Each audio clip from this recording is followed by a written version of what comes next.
All right, so this is a big piece of story that we are breaking right now.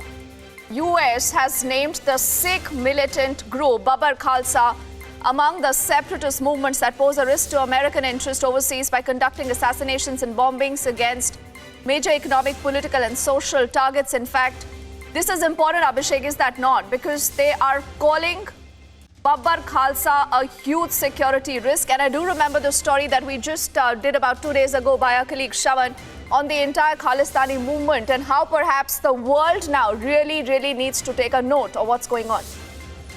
Well, absolutely. It was a huge story done by Shravan from London. And, in many ways, America and Canada, they have faced the wrath of Khalistani terrorism as far back as 1980s, Deepthi.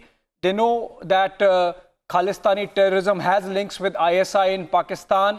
And the fact that they are speaking now clearly shows that, the real face of Khalistani terror is acknowledged by the rest of the world as well. It would be in the fitness of things that the United Kingdom follows the United States and puts a clamp down on activities of these Khalistani terrorists that are emanating from UK soil. They cannot be indulging with activities like a 2020 referendum and at the same time call themselves the best friends of India. Oh yes, we also have Shravan, remember, who's carried that entire story for us. Something, Shravan, that is not just making national headlines, but I think a huge global impact. And I have to, in fact, say this, that the Indian government, I do recall, did raise the entire issue with the Trump administration about the separatist Sikhs using the US also as a platform then, Shravan, to be able to gain traction.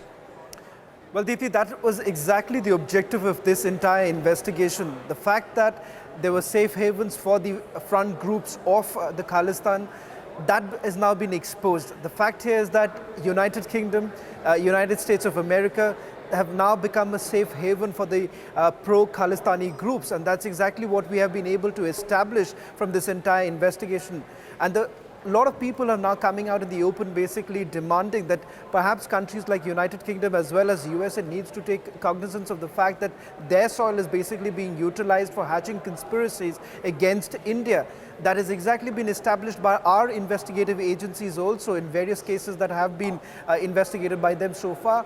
And more importantly, now with the US making it very clear that Babbar Khalsa becomes a huge threat, poses a threat as far as their own interests are concerned, that in itself can be viewed as a massive impact as far as this entire investigation goes. Oh yes, Shravan, Abhishek, all stay with us as we also make way to listen in to this conversation earlier that we've had with Manish Tiwari, and he, remember, has a personal story, a personal experience when it comes to how dangerous this entire group is. There is a very serious danger that Punjab could again plunge into chaos and instability because of the very active support which is being given to these elements by Pakistan and the ISI across the border. The only saving grace is that there is no appetite for violence in the people of Punjab. You know, those who've lived through that cycle from 1980 to 1995, those who've lost relatives, as I did, I lost my father, have seen as to how terrible that time for Punjab was. And nobody is willing to let the clock be rewound to those dark days of 1980 and 1995. Succeed. You see, insofar as funding is concerned, I would be a little circumspect. And the reason I would be circumspect is because, after all, the Aam Aadmi Party, is running a government in Delhi, right? They've been born out of an anti-corruption movement. And under those circumstances, they also, would have been extremely careful about what kind of funding are they willing to accept. And some of us, who've traveled extensively in those countries where these people access the bulk of their funding from, there are also a lot of loudmouths. So therefore, I think I would be a little circumspect because this is not about scoring political brownie points. This is something which has a vital bearing on the security of the nation.